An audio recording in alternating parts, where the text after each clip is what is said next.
it's time to go again in the book of Enoch. Welcome back, everybody. This is Pastor John Craig. I'm here in Amarillo, Texas, and my wife and I pastor Life of Worship Ministries, and it's really good to be back with you again on this Tuesday evening in Walking in Spirit and Truth. And so we've been going through the book of Enoch. It's been quite an adventure. We've been just kind of tearing a few things down, kind of just talking about the different elements that are in the book of Enoch. And when you follow along with me, it seems like what we have is an hour, seems to go by very quickly. Now, if you're catching this on the archive, you can always hit it at 1.5 speed or 2 times speed and go even faster. No, just kidding. But we've got a lot to go over this week, kind of following up on some things that we did from last week and moving forward, getting into some new elements. I think where we left off last week, it was talking about the different quarters of the year. There's more details in that we're going to get into, and then we're going to jump into another vision. We're talking about Methuselah and about a vision that he had, and it's kind of apocalyptic. It's like catastrophic, and like, what did he see, and what was revealed to him, and it was quite a big deal because it kind of shook him to the core. Well, okay, spoiler alert, I'm not going there. So just saying, we're going to go and look at some of these things this evening. And so I'm excited about that. And just so anybody that's picking up on us, just want to let you know, Life of Worship Ministries is here in Amarillo, Texas. So if you're ever coming through town and you'd like to visit us for our Shabbat services, our Torah portion is at noon Central, and then our encounter service is at 3 p.m. Central on Shabbat. So we would love for you to be able to come and be part of that. Our encounter service has a time of praise, worship, ministry, and a message. Basically, whenever the Father's leading us, we want to just make sure that we're setting aside our agenda so that the agenda of the Father is revealed and that we can make the most of the day. And so we would love for you to join us. If you can join us over at the Life of Worship Ministries YouTube channel and be part of it there. I set up the live stream so that you all can be part of that, be part of the chat. And we always love to see y'all's input and participation. So that's it right there. I do want to say this: if you like what you're hearing here on with Life of Worship Ministries, and you would like to participate with us financially, you can go online to our website, which is Life of Worship Amarillo, all one word, lifeofworshipamarillo.org. I'll put up a scroll here shortly, and just click on the donate tab, and there you can. It takes you to a link that you can give online. If you prefer to mail a gift or love offering in or a tithe, you can also find our mailing address on the home page, and just write it out, drop it in the mail, and send it our direction. We certainly appreciate that. We're trying to do our best to be a good steward of the finances that the Father's given us, and be a blessing, as well as putting some aside for us to be able to look at moving into a new place, which is still in the process of a search. So everybody's like, did you find a place yet? We have not found a place yet, and we're waiting for the proper timing. So anyway, that's just what's going on here. All right, Enoch, the book of Enoch. That's what we're doing, and that's where we're going. So where did we leave off? We were in chapter 81 of the book of Enoch, and I don't know, this has been quite an adventure, and we have another adventure tonight. Because remember, last week we were talking about these leaders of thousands in the midst of the conductors. And conductors, this is verse 12, are added each behind his station, and their conductors make the separation. And these are the names of the conductors who separate the 4 quarters of the year, who are appointed. So that's where we left off. And it gave some names. I read through the names last week. I didn't get a chance to go break down in terms of what the meaning of their names are, but these are the good guys, okay? And these are ones that, remember Uriel, the angel Uriel, that is one of the big angels, right? And he has been known as the angel of light. The angel of light. So when you're thinking about the angel of light, you think about what his responsibilities were. His responsibilities had to do with the sun, the moon, the stars, and the planets, because all of those are luminaries, whether they generate their own like the sun, or they reflect, and stars, of course, or they reflect of the sun. And so that we learned that's his responsibility, and he taught Enoch about how it all works. Like when the sun comes up and out of, you think about a sunrise, and where that sun comes up on the horizon, that's called, they in the book of Enoch, it's called a gate. And then where it goes down on the horizon in the west, it's called a gate. And the same thing with the rising of the moon. To where it goes down, it has its gates, and these gates change in an orderly fashion from quarter to quarter, or more specifically, even from month to month. We've talked a little bit about that, but then what Uriel taught Enoch was that how the year is separated into 4 quarters. Well, we know about 4 quarters, but it's really interesting that the book of Enoch is actually discussing it, and it breaks it down into 91 days in each quarter. 91 days in each quarter it comes up to 364 days in the year, which makes a lot of sense, right? So this is kind of what we've been talking about. That's where we've been left off at. And now we're ready over in we just read most of verse 12. And now we're listing the ones that are responsible here. These are the conductors of the 4 quarters of the year who are appointed. And we have Melkel, and then we have Halamelech, and Melial, and Narel, and the names of those who conduct them are Adnarel, Yesusel, and Lilumeal. Okay, there we go. I'll get it phonetically one way or another. All right, and it says these are the 3 who follow after the conductors of the classes, which follow after the 3 conductors of the classes, which themselves follow after those conductors of the stations, who divide the 4 quarters of the year. So just to know that the first 4 names that I just listed are like the main dudes, and I would suggest that perhaps they are subordinates of Uriel. But going on, why is it talking about that? Because it's about ready to talk about the breakdown of how what we see in the quarters. And it gives us a breakdown of 2 of the quarters coming up in verse 17. All the days of his influence, which he rules, are 91 days. Okay, remember how we talked about each month has 90 days, has 30 days, and then it has 1 intercalary day in those 90 days, and that makes up a quarter. 30 days, 3 30-day periods make up 1 quarter plus the intercalary day. And these are the signs of the days which are seen upon the earth in the days of his influence. Okay, so now we're talking about the first quarter of the year. Now this is kind of interesting. It's the way it's laid out.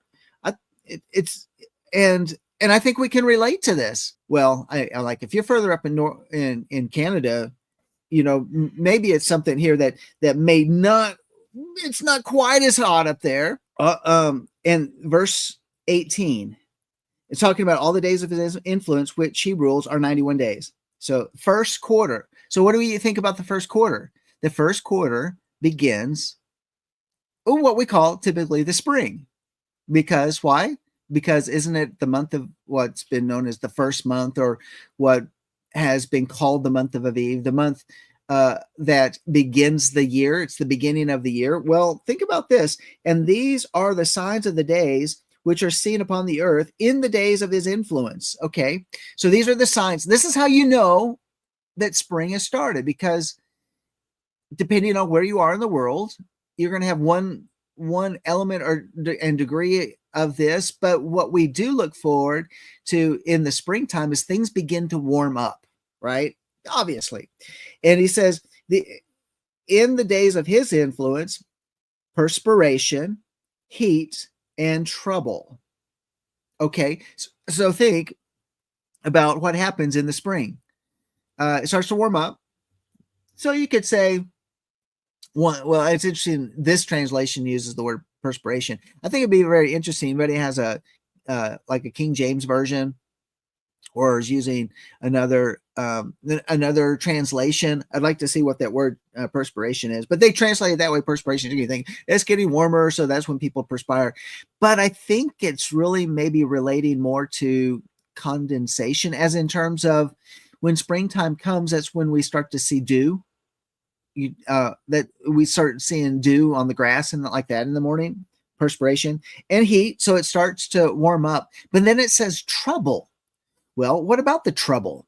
Trouble, to me, especially living in the panhandle of Texas, is this is when we start entering into hail season.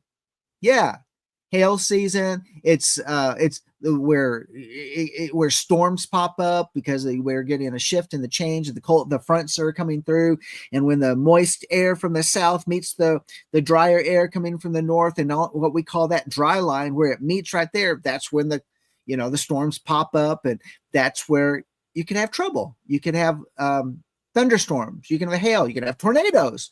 It's also when in the springtime is our windiest part of the year, and we get lots of wind out here. So I can really relate to that in terms of perspiration, heat, and trouble. It's starting to warm up. Yes, yay! I like it when it warms up, especially as cold as it's been around here. I think it was like 1 degree this morning. Sandy said a -2 on what she heard. So on her app it said -2. So that's cold. Okay, all of the trees become fruitful. So in the spring, what happens to the trees? They begin to blossom, and then they become fruitful. Actually, they start to blossom even a little bit before spring, and then after the blossoming, that's where the fruit comes out. So all the trees become fruitful. The leaf of every tree comes forth, right? In the springtime, the leaves come out. I like that. It's beautiful. It starts turning green. It's beautiful. The grain is reaped, right? Because isn't that when barley harvest is, and wheat? Typically, it's the earlier harvest is you get the winter wheat. It starts to get ready for harvest, which around here is usually in June. But you also get other grain harvests start to take place. The ones that are like the wheat, like the barley, like the oats, that type of thing. Okay, and it says the rose and every species of flowers blossom in the field, and the trees of winter are dried up. And so what are the trees of winter are dried up? Well, I think it's not like they're dying. It's that they're not snow covered any longer. Look, you got to think about these translations, right? Okay. So then we have, these are the names of the conductors who are under them. Barkel, Zelzabel, and another additional conductor of 1,000 named Haloyalef, and the days of those influence have been completed. Okay, so you think about all these different things, and in particular, during the time of Enoch, that we see that there is that the angels have this responsibility that goes, well, a lot of times we think of it as unnoticed. We just know that these transitions take place, and yet it's kind of an interesting thing to kind of ponder on, how that the Father has involved even the angelic to be part of our world. And so with that kind of thought, if they're part of our world, now we know that in terms of the biome and the genes of each species of every blossoming tree and flower and crop and all that sort of stuff, it's set into place of what they're going to do at what type of time. But isn't it interesting that that even these angelic ones have responsibilities? And then it says that they're responsible, they're like leaders of 1,000. So there's more. And what are they doing? And what are they doing behind the scene? And did you ever think that part of this creation is there's this angelic realm that's overseeing the things that the Father has created? And why would they be doing that? That's like, why would they be intervening if they have this natural process that the gene is programmed to do these certain things when the weather starts getting warmer, when these you get the spring rains and all that? Why would you need the overseers when it seems like such a natural process? And perhaps that's something that we should look at, is what we're seeing maybe not to be looking at as so natural. Maybe we should look at those things that we've always looked as natural. We just take for granted in the springtime, that there's a supernatural connection and oversight that the Father wants to make sure his creation is doing what it's supposed to do. And could it also be that it's for protection? Could it be that Yahweh is watching over, he sends out his messengers, his angels, to make sure that they are performing without without to protect it, right? Without harm from the fallen ones, who by the way, remember in the book of Giants and how even earlier in the book of Enoch, when we looked at that, and genetically speaking, how the fallen ones went through and they were genetically modifying everything. And so, that the Father actually has to send maybe an angelic guard to watch over the garden. Perhaps it's like, well, Adam was placed in the garden, to oversee it, to watch over it, to guard it and protect it. And that even you might think that Adam in the garden was, he had to learn these things. He had to learn, were the angels teaching him on how to guard it, how to preserve it, how to protect it. And then what was it that this serpent that was found in the midst of the garden that starts having a conversation with Eve, that when they're having conversations, perhaps even with the other animals in the garden, but also angelic encounters, that it didn't seem like something that would be frightening to them. And so here, this whole conversation that we see Enoch telling us about and speaking to Methuselah about, that he's sharing with him like this bigger picture, a broader picture, to give us a broader understanding and maybe a concept of the interrelationship between the heavenly realm and the natural realm. And perhaps a lot of times, because we trust the science. Yeah, I'm joking, but you've heard that phrase, probably heard it even today. But they want us to be so naturally minded and scientific and having our hypotheses and theories and testing those, and that way you can have reproduce the same thing time and time again to know that your theory or your hypothesis was actually correct, and it can be replicated, and anybody can take your work and then they can replicate it as well, and so it authenticates what your discoveries are, and so it becomes so natural that we don't need the supernatural. We don't need to have the Father. We don't need to have this relationship with the Most High. And yet here we have Enoch. He's telling us about these things that are going on behind the scene. And it almost makes me wonder that maybe we should consider that when things like, we've got a pretty good garden going here at our house, and we've got a winter garden going, and it's double covered to protect it, and we pray that it survived this super cold this week. And the very fact that we're doing that, but we can do what we can for pest control and temperature control and making sure that there's light or shade or all those different things. But sometimes after done all, we still need supernatural interventions to preserve that crop, to preserve it from rot, to preserve it from the insects or disease or whatever. And we research and we do everything we can in the natural to do what we're supposed to do. And yet there's still that other side of it, that we sing the Shema throughout our garden. We sing over our plants and talk to our plants, and where a lot of people are like, that's kind of weird. No, but seriously, they've found that those type of things actually benefit the growth. I just think that what we do on a very small scale as guarding and protecting and watching over Shamar, our garden, that's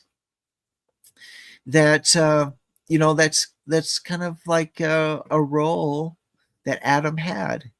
And yet we are reading in Enoch about maybe there's more to this.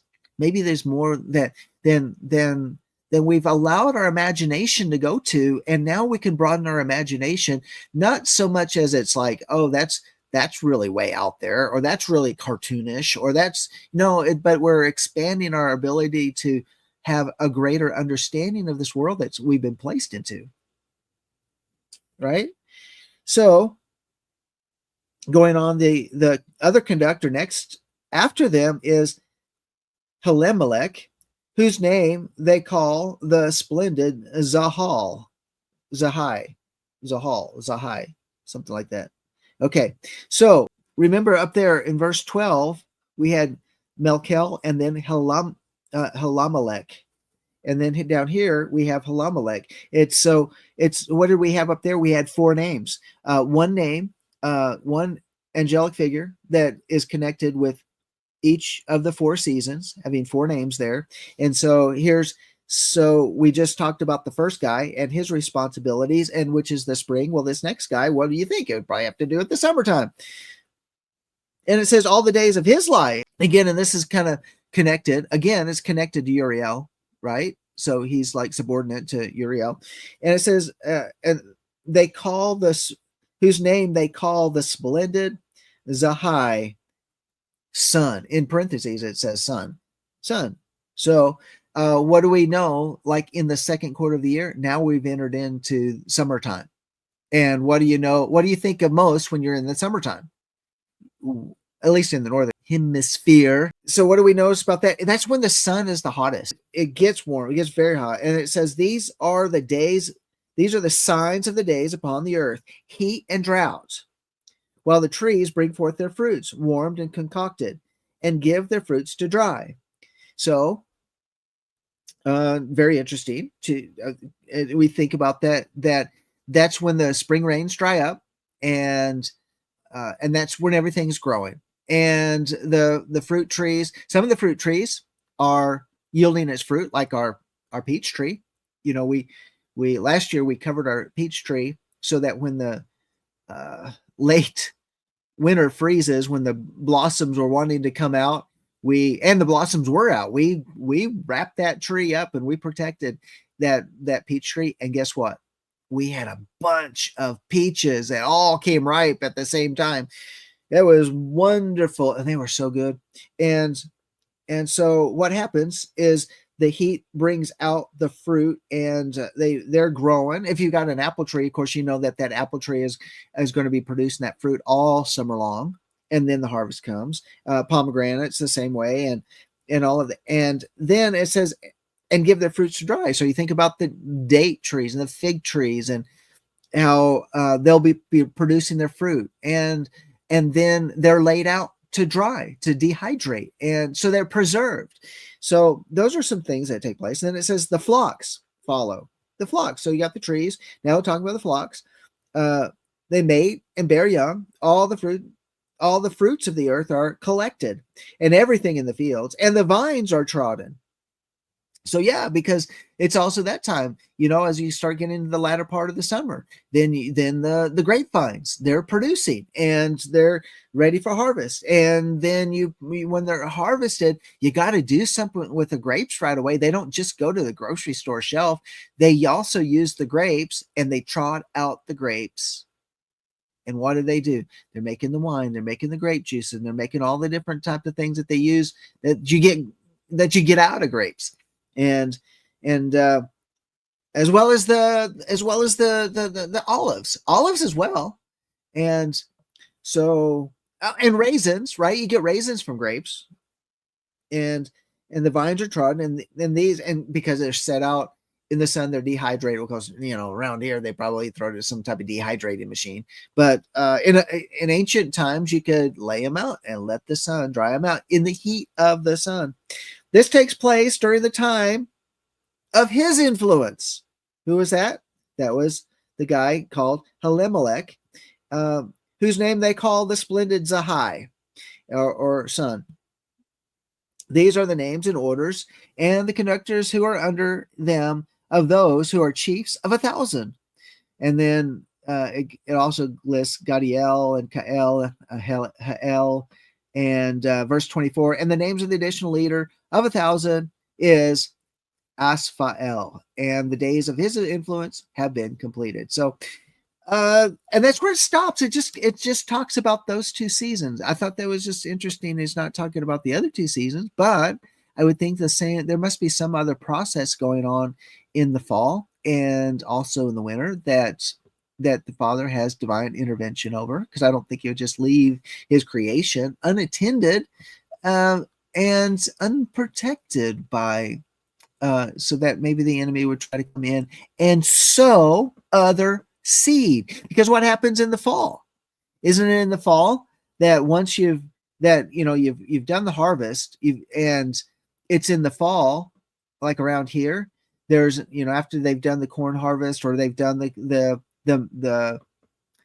maize or cotton or something like that. Well, the cotton fields just lay barren after they harvest that. I mean, they're just dirt fields, and when the wind blows, you just get big red dirt blowing, just like down in Lubbock. It's just you can have red out days, like reddish brownish out days if you get some really big winds.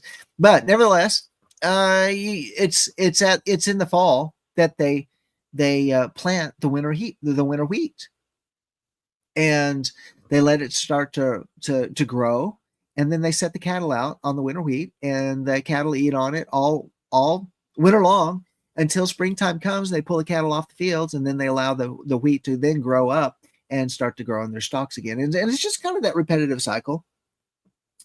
But who's going to watch over it? There's got to be someone watching over, right? If we have the pattern in the beginning, then I think we would probably have a pattern. But let's go on to chapter 82, because now we get to the vision. Okay. Chapter 82. Can you believe it? How long has it taken us to get to chapter 82? Verse 1, and now I have shown you, my son Methuselah, every sight which I saw prior to your birth. I will relate another vision, which I saw before I was married. They resemble each other. The first was, so wait a minute. Wait. He says, I'm giving you another vision.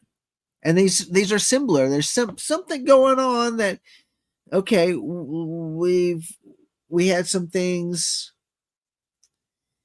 Let's see. Yeah, chapter 81, he says, now my son Methuselah, all the things I speak unto you and I write to you.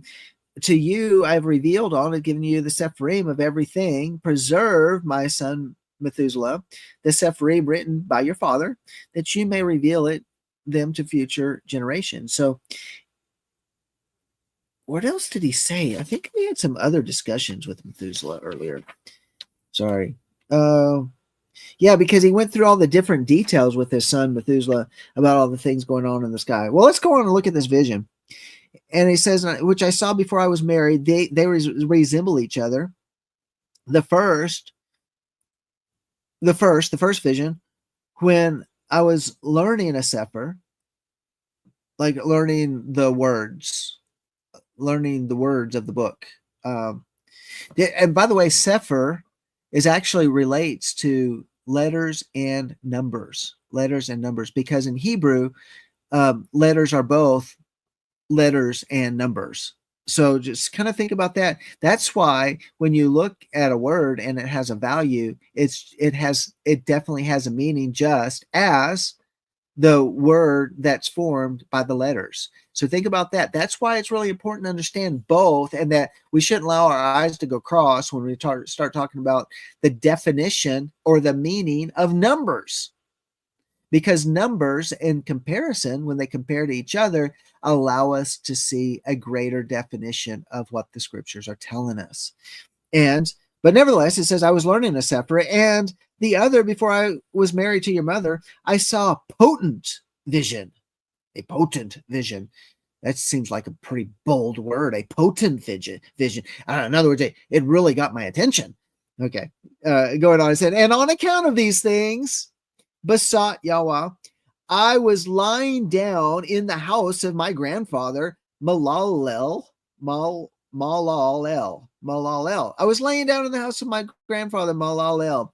I saw in a vision, this is before he was married, okay? So that's why he's in his father's house. I saw in a vision heaven thrown down and removed. Boom. Like, what was that? He's okay. Let's go on. Let's read some more. And when it fell upon the earth, I saw likewise the earth absorbed by a great abyss, and mountains suspended over the hills, and hills were sinking upon hills. Lofty trees were gliding off from their trunks, and were in the act of being projected and of sinking into the abyss. And at these things the word fell down in my mouth. What? And at these things the word fell down in my mouth. In other words, this was a vision that he is supposed to tell. Okay. I cried out and said, the earth is destroyed. Then my grandfather, Malalel, raised me up and said to me, why do you thus cry out, my son? And wherefore thus do you lament? And I mean, why are you lamenting? What did you just see? I mean, must be tremendous. Verse 8, I related to him the whole vision which I had seen. He said to me, confirmed is that which you have seen, my son, and potent the vision of your dream, respecting of every sin of the earth. Its substance shall sink into the abyss, and a great destruction takes place. Now, my son, rise up and beseech Yahweh of glory, for you are faithful, that a remnant may be left upon the earth, and that he would not wholly destroy it. My son, all this calamity upon the earth comes down from heaven. Upon earth shall there be a great destruction. Then I arose, prayed, and entreated, and wrote down my prayer for the generations of the world, explaining everything to my son Methuselah. When I went down below and looked up to heaven, behold, the sun proceeding from the east, the moon descending to the west, a few stars, and everything which Elohim has known from the beginning. I blessed Yahweh of judgment and magnified him, because he has sent forth the sun from the windows of the east, that ascending and rising in the face of heaven, it might spring up and pursue the earth, pursue the path which has been pointed out to it. Okay. Wow. Did you catch what's going on here in this little story? What's happening in this vision that Enoch is explaining, and he's telling his son Methuselah this thing that it was a vision that he had before he was married, and his grandfather said, look, this is powerful. This is a powerful word, and this is what it means. And he says, look, things aren't right on the earth. Okay, think about that, right? We know that things are not right in the earth, because it was at the time of Noah when the father's looking at the earth. He said, well, it's done, time for judgment. But what did Enoch see? Well, something happens, like huge, catastrophic event. He said heaven came down on the earth. He said that where'd it go? The earth, and I saw likewise the earth absorbed by a great abyss, and mountains suspended over mountains. Okay, all right. I want you to go here with me, because if you look at this mountain. These are the continents, and you see the mountain ranges, the Rocky Mountains, and the Andes, and the Great Rift Valley. The Great Rift Valley, that's part of what's ripping apart in the continent of Africa right now.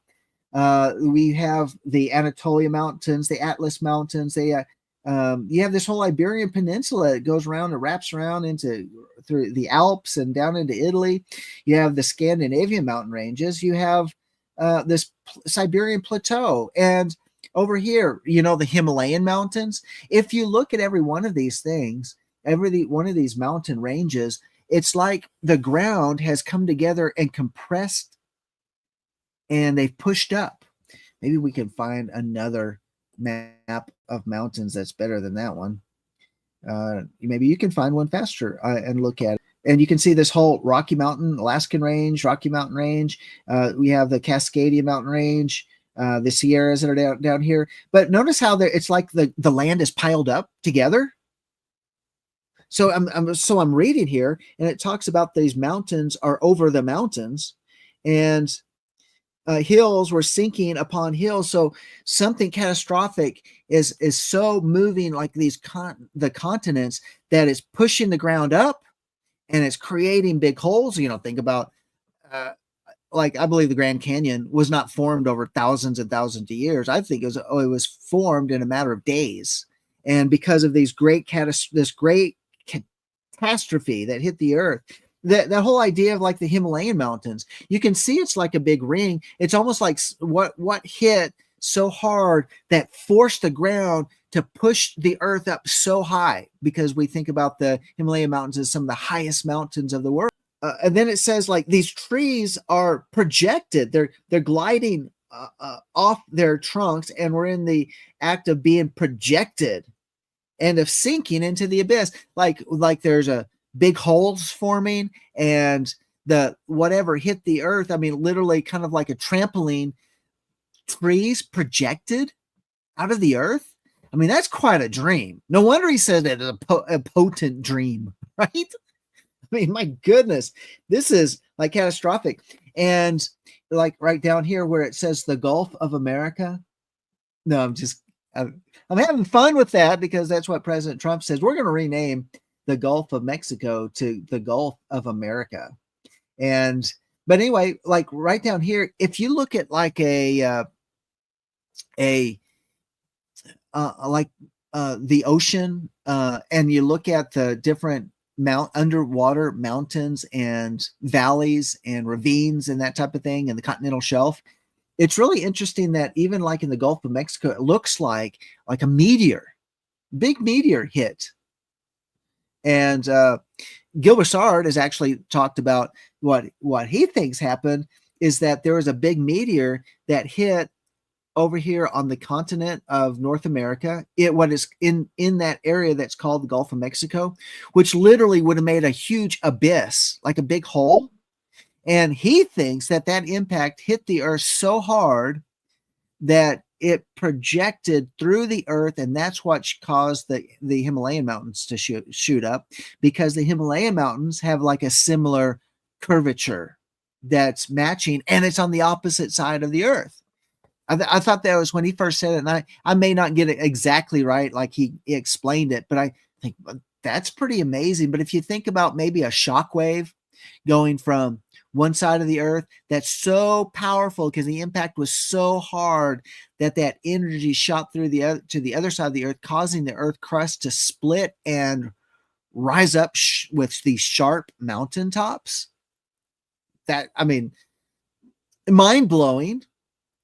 But he talked about that in the context of Planet 7X, and how that he had some other thoughts about that as well that I thought were also very interesting. But I can see that. But what was the purpose? What was the purpose of this huge catastrophic event?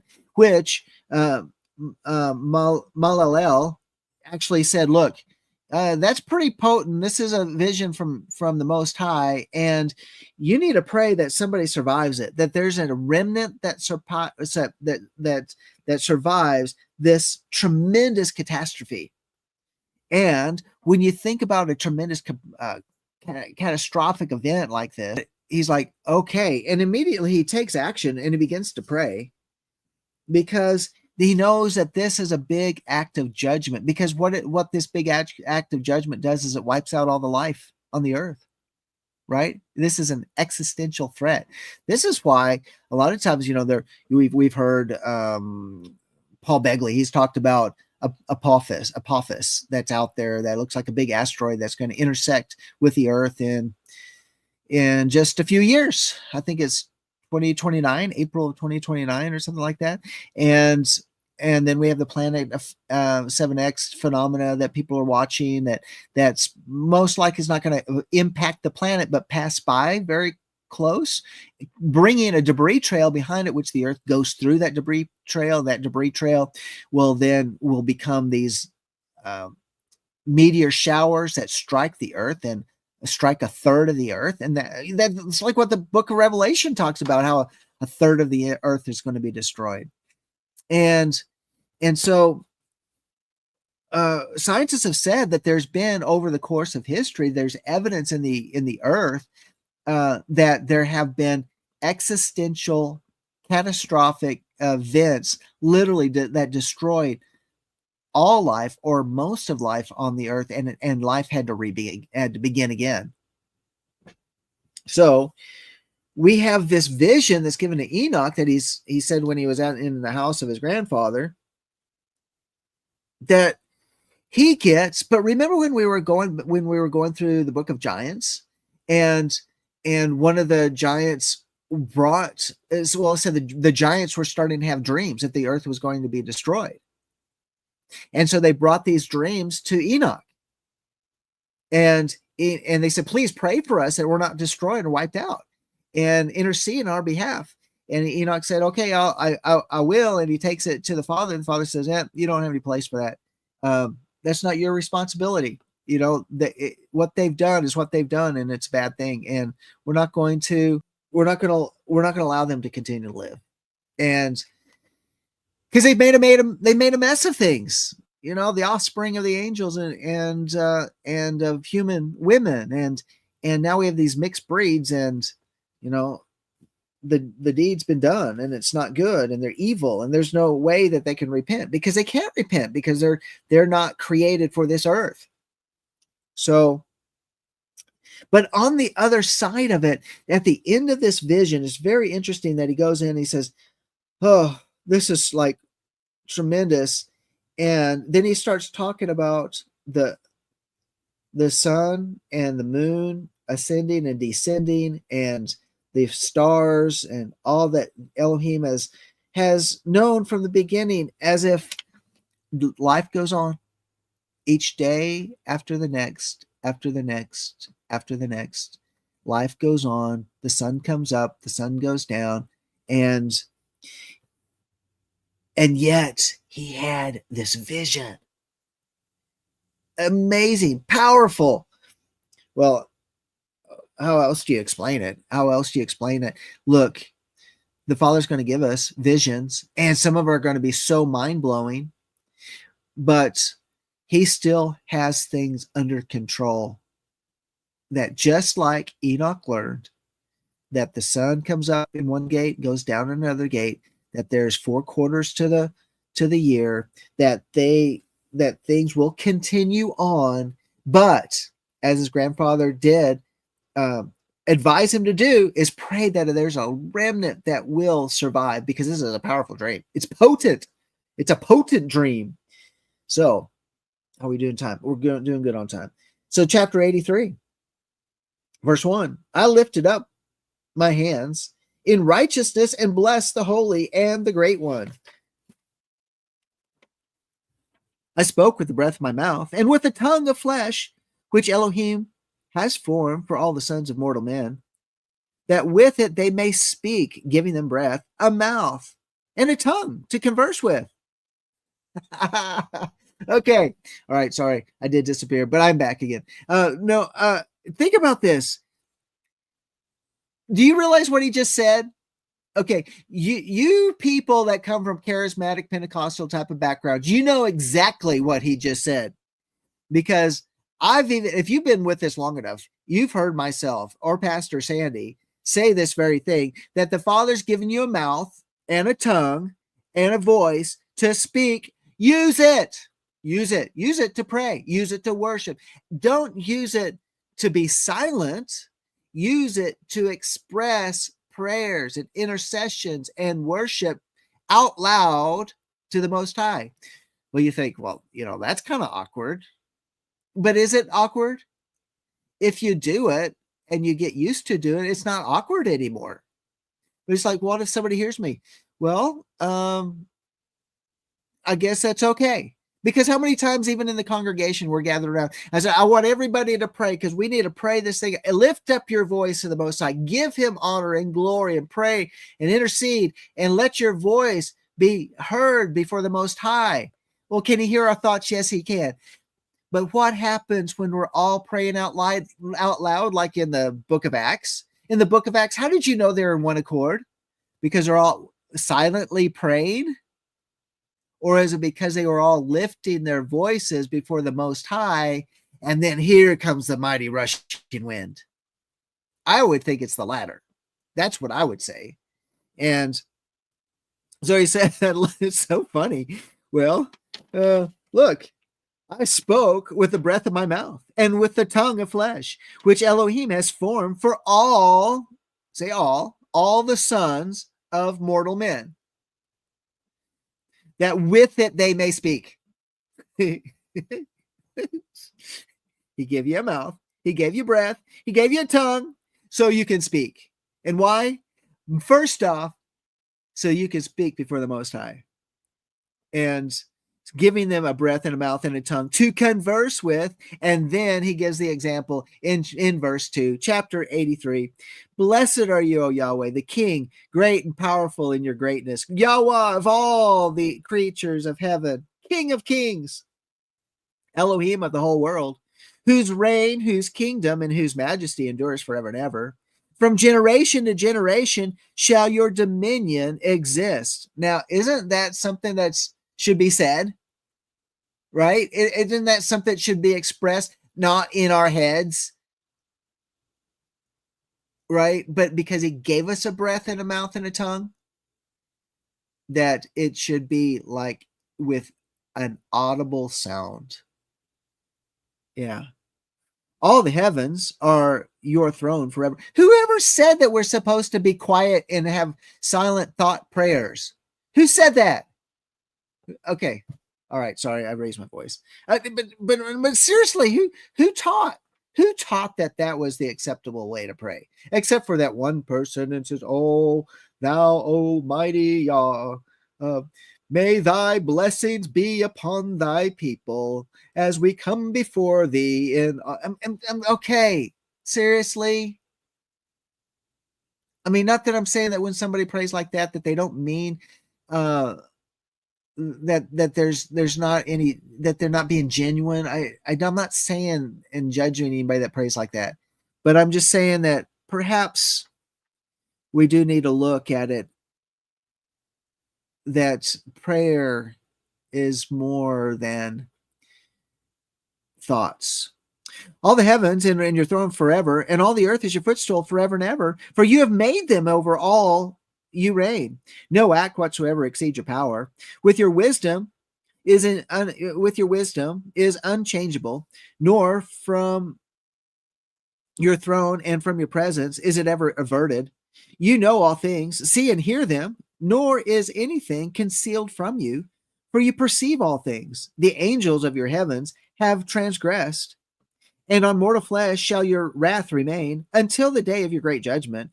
Now then, O Elohim Yahweh, and mighty King, I entreat you and beseech you to grant my prayer, that a posterity may be left to me on earth, and that all of mankind may not perish, that the earth may not be left destitute, and destruction take place forever. O my Adonai, let the race perish from off the earth, which has offended you, but a righteous and upright race establish for the plant of a seed forever. Hide not your face, O Yahweh, from the prayer of your servant. Wow, that's really potent. And he prayed, and he started out with that worship, and he magnified the Most High, and then he went and he entered into that petition that his family, that there would be coming out of his posterity, that his family, somebody would survive, that his name would survive on the earth. And I think that's really amazing. The very fact that he's recognizing that there's this race that has offended the Most High, being that he would even get this a whole vision of this destructive dream, and potent vision, a potent vision. And so it was so powerful that he gives a really powerful prayer. And Yah answers it because we know about Noah and his sons and their wives, and they survived this catastrophic event. And they were given the keys of how to do it. And even afterwards, they even preserved some animals, and they preserved, and from there, things began to regrow from the earth. I just think that's really amazing. So this is something that gives us a pattern. And maybe we should pray for more understanding of what the Father's bringing, so we know how to pray into those things for the survival of a remnant. I don't know, just a thought. Well, I hope you got something out of this evening, and that part of it is entertaining, but part of it is like thought-provoking and inspiring, and something to chew on for a little bit. Well, until next time, I'm out of time. This is Pastor John Craig here with Life of Worship Ministries on the LambNetwork.tv. And we'll see you next time around. Shalom.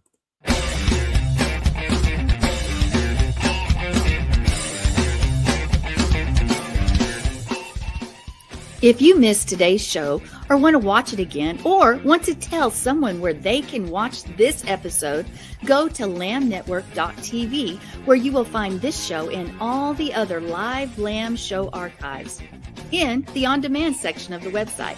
Thank you for watching, and don't forget to tell someone about the Messianic Lamb Network.